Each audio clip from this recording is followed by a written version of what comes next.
എല്ലാവർക്കും ബയോളജി ക്ലാസ്സിലേക്ക് സ്വാഗതം. എന്തിനാണ് ബൈക്കിൽ യാത്ര ചെയ്യുമ്പോൾ ഹെൽമെറ്റ് നിർബന്ധമാക്കിയത്? അനുസരിക്കാൻ നമുക്ക് വളരെ മടിയുള്ള ഒരു കാര്യമാണത്, അല്ലേ? എന്നാൽ അതിന് പിന്നിലുള്ള ഉദ്ദേശം മനസ്സിലാക്കിയാൽ ആരും ഹെൽമെറ്റ് ധരിക്കാതെ യാത്ര ചെയ്യില്ല. Many people around the world die in motorcycle collisions. Each year, nearly 12 million people die as a result of road crashes, and millions more are injured or disabled. Injuries to the head and neck are the main cause of death, severe injury and disability among users of motorcycles and bicycles. അതുകൊണ്ടാണ് ബൈക്കിൽ യാത്ര ചെയ്യുന്നവരും bicycle ഉപയോഗിക്കുന്നവരും helmet നിർബന്ധമാവണമെന്ന് പറയുന്നത്. Helmets create an additional layer for the head and thus protect the wearer from some of the more severe forms of traumatic brain injury. നമ്മുടെ brain അല്ലെങ്കിൽ മസ്തിഷ്കം എന്തെങ്കിലും തകരാറ് സംഭവിച്ചാൽ ചികിത്സിക്കാൻ വളരെ കോംപ്ലിക്കേറ്റഡ് ആയതും ബാക്ക് ടു നോർമൽ ആവാൻ പ്രയാസവുമാണ്. നിങ്ങൾ പലപ്പോഴും ആക്സിഡന്റ് കേസസിൽ മരണത്തിനും ജീവിതത്തിനും ഇടയിൽ കഷ്ടപ്പെടുന്നവരെ കണ്ടിട്ടുണ്ടാവാം. ഒരുപക്ഷെ ഹെൽമെറ്റ് ധരിച്ച് നമ്മുടെ ബ്രെയിൻ പ്രൊട്ടക്റ്റ് ചെയ്യുകയാണെങ്കിൽ ഇത്തരം സന്ദർഭങ്ങൾ നമുക്ക് ഒരു പരിധിവരെ ഒഴിവാക്കാൻ സാധിക്കും. നമ്മുടെ തലയിൽ കൈവച്ച് നോക്കിയാൽ അറിയാം മസ്തിഷ്കം നല്ല രീതിയിൽ സംരക്ഷിക്കപ്പെട്ടിട്ടുണ്ടെന്ന്. The brain is the best protected organ in the body. It has multiple layers of protection, starting with the first layer of protection being the skull or cranium, which act as armor shielding the brain from blows.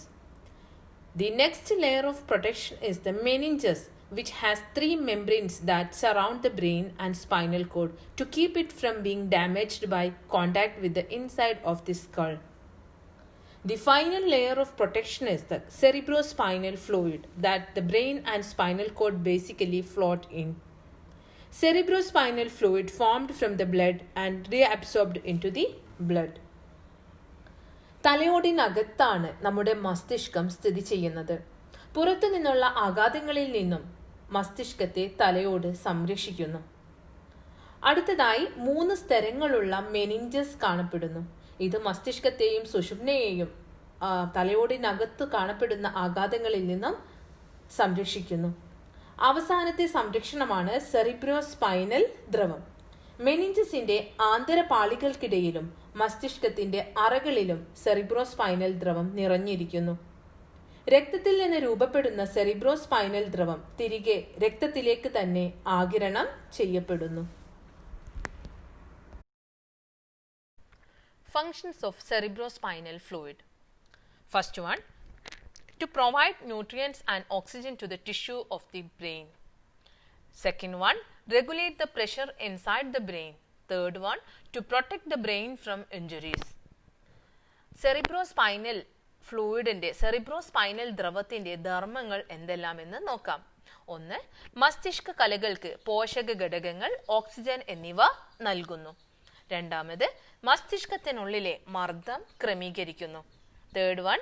മസ്തിഷ്കത്തെ ക്ഷതങ്ങളിൽ നിന്നും സംരക്ഷിക്കുന്നു. ഇനി നമുക്ക് ഒരു game കളിച്ചാലോ? All you have to do is say the color in which word being written and not read the word. Are you ready? എഴുതിയിരിക്കുന്ന word നോക്കിയിട്ട് colour ഏതാണെന്ന് പറയുക, പക്ഷേ വേർഡ് വായിക്കരുത്. Okay, let's begin.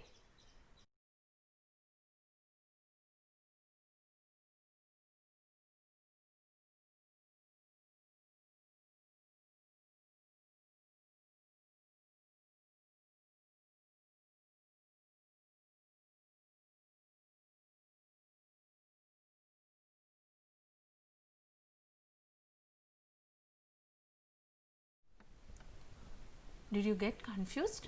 Was your brain put to test? While playing that game, you accidentally reading the word and not speaking out the color. Don't worry, it's normal. It's called left-right conflict of the brain. Your right side of the brain try to say the color, left side of the brain insists on reading the word. Our brain is divided into 2 halves, left side and right side. Both these halves connected to each other bundle of nerve fibers called corpus callosum. Does our brain remind you of anything that can be eaten? Any nut? Yes, it's like a walnut, brain boosting nut. Which one eaten regularly helps increase memory power of the brain? നമ്മുടെ ബ്രെയിനിൻ്റെ ഒരു shape കണ്ടിട്ട് അതിൻ്റെ റിങ്കിൾസും അതിൻ്റെ മടക്കുകളും ചുളിവുകളും ഒക്കെ കണ്ടിട്ട് നമ്മൾ കഴിക്കുന്ന വാൾനട്ടിനെ പോലെ കാണുന്നുണ്ട് അല്ലേ? എന്താണ് വാൾനട്ടും ബ്രെയിനും തമ്മിലുള്ള ഒരു റിലേഷൻ? അത് കാണാനുള്ള ഒരു സാമ്യമുണ്ട്.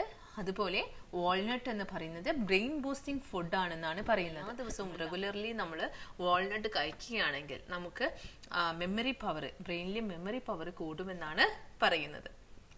Like you can see here, our brain has wrinkles in exterior surface, and this wrinkles part is called as the cerebrum. It makes up the major portion of the brain. Not every individual has the equal number of wrinkles. These wrinkles indirectly determine intelligence of an individual. Do you know how? The wrinkles are formed to increase surface area of brain tissue. So, more the surface area, more the number of neuron in the nervous tissue, and the more the neuron, more intelligence an individual is. ഈ ചിത്രത്തിൽ കാണുന്നത് പോലെ നമ്മുടെ മസ്തിഷ്കത്തിൽ ധാരാളം മടക്കുകളും ചുളിവുകളും കാണപ്പെടുന്നുണ്ട്. ഇങ്ങനെയുള്ള മടക്കുകളും ചുളിവുകളും കൂടുതൽ surface area ഉണ്ടാവാൻ കാരണമാകുന്നു. കൂടുതൽ സർഫേസ് ഏരിയ കൂടുതൽ ന്യൂറോൺസിനെ ഉൾക്കൊള്ളാനാവും. ന്യൂറോണിന്റെ എണ്ണം കൂടുമ്പോൾ ഇന്റലിജൻസ് കൂടുന്നു എന്നും പറയാം. ബ്രെയിനിന്റെ ഏറ്റവും വലിയ ഭാഗമായ സെറിബ്രത്തെ കുറിച്ചാണ് നമ്മൾ പറയുന്നത് അല്ലെ? ഈ ഒരു സെറിബ്രത്തെ 4 parts ആയിട്ടാണ് കാണപ്പെടുന്നത്, അല്ലെങ്കിൽ നമുക്ക് ലോബ്സ് എന്നും പറയാം. And each lobe has a different functions that they perform to the body. The first one is called frontal lobe. Frontal lobe means one present in the front. Frontal lobe controls problem solving and intellectual activities. അതായത് നമുക്ക് മാത്തമാറ്റിക്സിലൊക്കെ ഒരുപാട് problems ഒക്കെ ചെയ്യാൻ പറ്റാറുണ്ട് അല്ലേ? നിങ്ങളൊക്കെ ചെയ്യാറില്ലേ? അതിനൊക്കെ നിങ്ങളെ സഹായിക്കുന്നത് ഈ ഒരു ഫ്രണ്ടൽ ലോബ് ആണ്. അതുപോലെ ഇന്റലക്ച്വൽ ആയിട്ട് നമുക്ക് പല കാര്യങ്ങളും ചെയ്യേണ്ടി വരും. നമ്മുടെ ബുദ്ധി ഉപയോഗിച്ച് നമ്മൾ ചെയ്യേണ്ട കാര്യങ്ങൾക്കൊക്കെ നമ്മളെ ഹെൽപ്പ് ചെയ്യുന്നത് ഈ ഒരു ഫ്രണ്ടൽ ലോബ് ആണ്. Some other functions are frontal lobe control attention, judgment, behavior, muscle movement, etc. Next part of the cerebrum is parietal lobe. Do you know what it controls? Wait. നിങ്ങൾ നിങ്ങളുടെ കൈ ഒന്ന് നുള്ളി നോക്കിയേ. വേഗം ചെയ്യൂ. നിങ്ങൾ പറ്റാവുന്നത്ര ഹാർഡായി ചെയ്തോളൂ. നിങ്ങൾക്ക് വേദന തോന്നുന്നുണ്ടോ? Parietal lobe senses pain. Also helps visual functions like reading, understanding statements, etc. Next lobe is temporal lobe.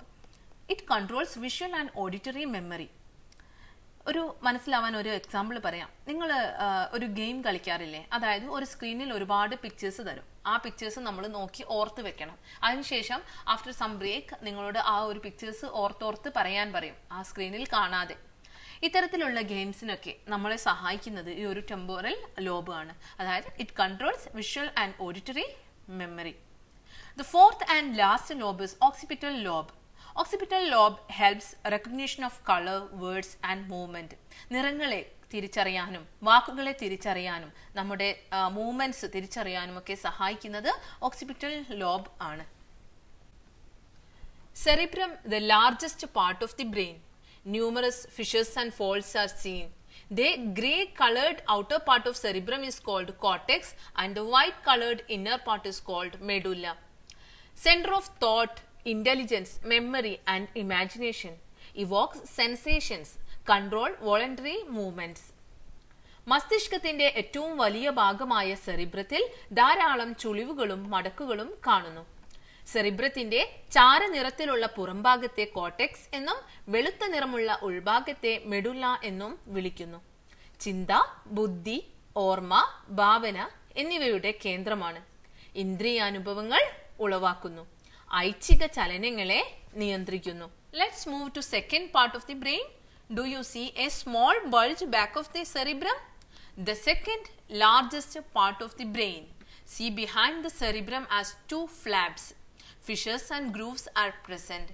Coordinates muscle activities and maintain equilibrium of the body. Cerebellum controls essential body functions like balance, coordination and posture, allowing us to move properly and maintain our structure. മസ്തിഷ്കത്തിന്റെ രണ്ടാമത്തെ വലിയ ഭാഗമായ സെറിബെല്ലത്തിൽ ധാരാളം മടക്കുകളും ചുളിവുകളും കാണപ്പെടുന്നു. സെറിബ്രത്തിനു പിന്നിൽ താഴെ 2 ദളങ്ങളായിട്ടാണ് കാണപ്പെടുന്നത്. നമ്മുടെ പേശി പ്രവർത്തനങ്ങളെ ഏകോപിപ്പിച്ച് ശരീരത്തിന്റെ തുലന നില പാലിക്കുന്നു. Next part is medulla oblongata. The rod-shaped medulla oblongata is seen below the cerebrum, located near the cerebellum. It controls involuntary actions like heartbeats, breathing, etc. സെറിബ്രത്തിന് ചുവടെ സെറിബെല്ലത്തോട് ചേർന്ന് ദണ്ഡാകൃതിയിൽ കാണപ്പെടുന്ന ഭാഗമാണ് മെഡുല്ല ഒബ്ലോങ്കേറ്റ. ഹൃദയസ്പന്ദനം, ശ്വാസോച്ഛ്വാസം എന്നീ അനൈച്ഛിക പ്രവർത്തനങ്ങളെ നിയന്ത്രിക്കുകയാണ് മെഡുല്ല ഒബ്ലോങ്കേറ്റയുടെ functions. Next part is thalamus. Thalamus situated below the cerebrum. The main function of the thalamus is to relay motor sensor signals for the cerebral cortex. It also has significant roles in motor activity, emotion, memory, etc. Thalamus. Next part is thalamus, situated below the cerebrum. Acts as a relay station of impulses to and from the cerebrum. Analyzes impulses from various parts of the body and send the important ones to the cerebrum. സെറിബ്രത്തിന് താഴെയായി കാണപ്പെടുന്ന ഭാഗമാണ് thalamus. സെറിബ്രത്തിലേക്കും സെറിബ്രത്തിൽ നിന്നുമുള്ള ആവേഗങ്ങളുടെ ഒരു പുനഃപ്രസരണ കേന്ദ്രമായി പ്രവർത്തിക്കുന്നു. ശരീരത്തിന്റെ വിവിധ ഭാഗങ്ങളിൽ നിന്നുള്ള ആവേഗങ്ങളെ പരിശോധിച്ച് പ്രാധാന്യമുള്ളവയെ സെറിബ്രത്തിലേക്ക് അയക്കുന്നു. നിങ്ങൾക്ക് നിങ്ങളുടെ ഒരു ഫ്രണ്ടിന് ഒരു ലെറ്റർ അയക്കണമെങ്കിൽ അഡ്രസ് എഴുതി പോസ്റ്റ് ചെയ്താൽ നേരിട്ട് അത് ആ ഫ്രണ്ടിന്റെ വീട്ടിലേക്ക് എത്തുമോ? ഇല്ല. ആദ്യം എവിടേക്ക് പോവും? പോസ്റ്റ് ഓഫീസിൽ പോയതിനു ശേഷം ആ ഒരു ലെറ്ററിന്റെ അയച്ച രീതിക്ക് അനുസരിച്ച് എന്ത് ചെയ്യും? സ്പീഡിലോ അല്ലെങ്കിൽ സ്ലോയിലോ ആയിട്ട് ആ ഫ്രണ്ടിന്റെ വീട്ടിലേക്ക് എത്തും. അതുപോലെ ഈ ഒരു നമ്മുടെ ശരീരത്തിന്റെ വിവിധ ഭാഗങ്ങളിൽ നിന്നുള്ള ഇമ്പൾസസിനെ പരിശോധിച്ച് പ്രാധാന്യമുള്ളവയെ സെറിബ്രത്തിലേക്ക് അയക്കുന്നു. അതുകൊണ്ടാണ് ഈ ഒരു തലാമസിനെ നമ്മൾ റിലേ സ്റ്റേഷൻ എന്ന് പറയുന്നത്. Act as relay station of impulses to and from the cerebrum. സെറിബ്രത്തിൽ നിന്നും സെറിബ്രത്തിലേക്കുമുള്ള ഒരു ആവേഗങ്ങളുടെ ഒരു റിലേ സ്റ്റേഷനായിട്ട് തലാമസ് പ്രവർത്തിക്കുന്നു. Next part is hypothalamus. Hypothalamus is situated just below the thalamus, plays a major role in the maintenance of homeostasis. Hypothalamus തലാമസിന് തൊട്ടു താഴെ കാണപ്പെടുന്നു. ആന്തര സമസ്ഥിതി പരിപാലനത്തിന് പ്രധാന പങ്കു വഹിക്കുന്നു. അതായത് നമ്മുടെ മെറ്റബോളിക് ആക്ടിവിറ്റീസിനെയൊക്കെ കൺട്രോൾ ചെയ്യുന്നതും ഹൈപ്പോതലാമസ് ആണ്. The hypothalamus is responsible for the regulation of certain metabolic processes and other activities of the autonomic nervous system. It synthesizes and secretes certain hormones called releasing hormones. Hypothalamus controls body temperature, hunger, important aspects of parenting and attachment behaviors, thirst, fatigue, sleep, etc. ഇതുവരെ എടുത്ത ഭാഗങ്ങളിൽ നിങ്ങൾക്ക് ചെയ്യാൻ പറ്റുന്ന works എന്ന് പറയുന്നത് first one, draw and label structure of the brain. മസ്തിഷ്കത്തിന്റെ ഘടന ചിത്രം വരച്ച് ഭാഗങ്ങൾ അടയാളപ്പെടുത്താം. ഏതൊക്കെ ഭാഗങ്ങളാണ് അടയാളപ്പെടുത്തേണ്ടത്?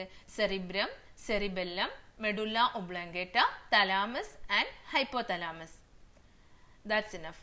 Second one, make a table and write parts of the brain and its functions. ഒരു ടേബിൾ ഉണ്ടാക്കിയതിനു ശേഷം പാർട്സ് ഓഫ് ബ്രെയിനിന്റെ വിവിധ ഭാഗങ്ങൾ എഴുതാം. Cerebrum, cerebellum, medulla oblongata, thalamus and hypothalamus. അത് എവിടെയാണ് കാണപ്പെടുന്നതെന്ന് എഴുതാം. അതിനുശേഷം നെക്സ്റ്റ് കോളത്തിൽ ഫങ്ഷൻസ് എഴുതാം.